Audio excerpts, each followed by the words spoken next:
letter from Bob. I'll just use the first name. There's probably several Bobs in the country. And I thought my answers might help more people. So I'm just going to tell Bob to go to the website and listen to this answer. He said, thank you for the letter, and he sent me a book that he wrote, and thank you for writing complimentary things about his book, and you are sure welcome, Bob. I agree, end times are upon us. We need to get ready. We are headed for a disaster, and so many people are asleep at the wheel. You asked about, you said the King James Version was one of the things I thought might help everybody. You said, I'm very aware of the disparity on Bible versions, and you agree King James is the most accurate. And for a while, you were a King James only advocate like me, but on closer study, your letter says, I saw the King James contains some serious, mostly Western Greek/Gentile-based biased errors. For example, Acts 12:4, the King James states, when he had apprehended him, he put him in prison and delivered him before quaternions of soldiers to keep him, intending after Easter to bring him forth to the people. What? Easter? I'm just quoting your letter here, Bob, so people know what this is about. That festival was clearly Passover. Acts 12:3. How in the world did the King James translators get Easter from the Greek word Pascha, Hebrew Pishek? I think I can make a pretty good educated guess at how they contribute and explain all this about the pagan spring equinox and all this stuff. Okay, I think you're missing the main point here. The King James is the only version that I'm aware of that has it correct. It was after Easter that Herod wanted to kill Peter. If you read the verse before, it says, then were the days of unleavened bread. If he's arrested during the days of unleavened bread, then the Passover is already over. Go back and read the Exodus, all the references in the Bible about the Passover, Exodus 12, etc. They were supposed to have they're supposed to have the Passover on the 14th of, let's call it the 14th of March, okay, March 14th. Then, whatever their month is, so the Hebrew month. Then they have 7 days of unleavened bread. I cover this on my video number 7, question-answer session,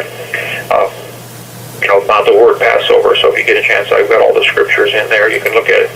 But so he was arrested during the days of unleavened bread, which means Passover is gone. It's done. Herod wanted to bring Peter out and kill him after Easter, which is Ishtar, the pagan festival, the pagan fertility goddess, which is why they have all the sex symbols of the Easter bunny and the egg and anything prolific in sexual reproduction. So it is certainly correct in the King James to say Easter, and it would be wrong to say Passover because Passover was already gone. So no, the King James is not incorrect on that one. It's the only one that's got it right. It's not a compliment to say he's going to bring him out after Easter. It's not. The Catholics have tried to Christianize that pagan holiday, which was based on the moons.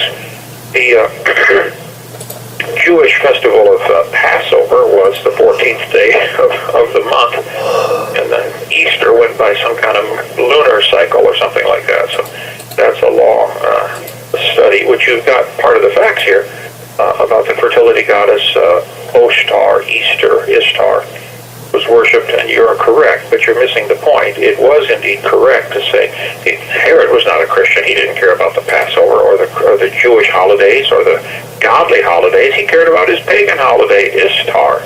So he was going to bring Peter out and kill him as another thing to his pagan god. So King James is the only one that got it right. And then your letter goes on to say, this is just one obvious example of how the words of the Lord are changed in the King James. There are others. The most glaring is the change of his name, represented by the tetragrammaton YHWH in the ancient Hebrew manuscripts, to Lord, which is a title, not a name. This question, Bob, has been thoroughly answered in quite a few books. I would recommend you go to Bible Baptist Bookstore in Pensacola. They have a whole book dealing with this topic, the YHWH or Jehovah, should it be Lord, all capital letters, or capital L and then a lower capital O-R-D. The Bible, the King James, is exactly correct and extremely precise in the mentioning of the different names of God and keeping them separate. You mentioned about, the next thing you mentioned about who is Mary's father. And you said the King James has an obvious mistake, because when you read the genealogy in Matthew, and then read it in Luke, which actually goes backwards, which instead of saying was the begat, it says was the son of, but that's okay, you can still figure out the genealogy. You're saying, how can Joseph, the husband of Mary, have two different genealogies, one through David's son Solomon, and one through David's son Nathan, in Matthew 1:6 and Luke 3:31. Oh, well, George, or Bob, that's very simple. David had quite a few sons. David's son Solomon was the king, and so the lineage through Solomon goes to the king, and the lineage through Nathan goes to the prophet.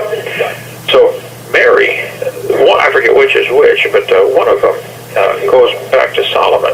That would be Mary.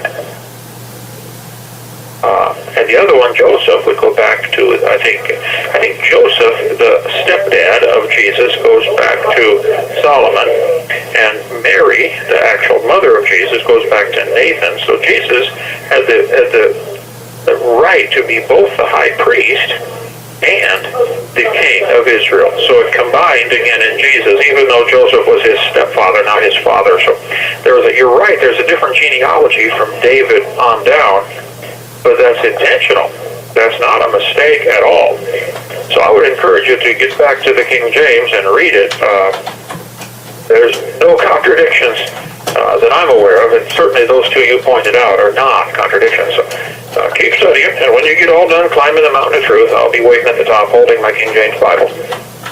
Thank you, Bob, for your letter, and I did enjoy your book, and keep up the great work. Glad you want to serve the Lord. Keep it, whether you use King James or not. But might as well use a sword that won't bend when you get in the battle. That's my advice. Thanks, Bob. All right.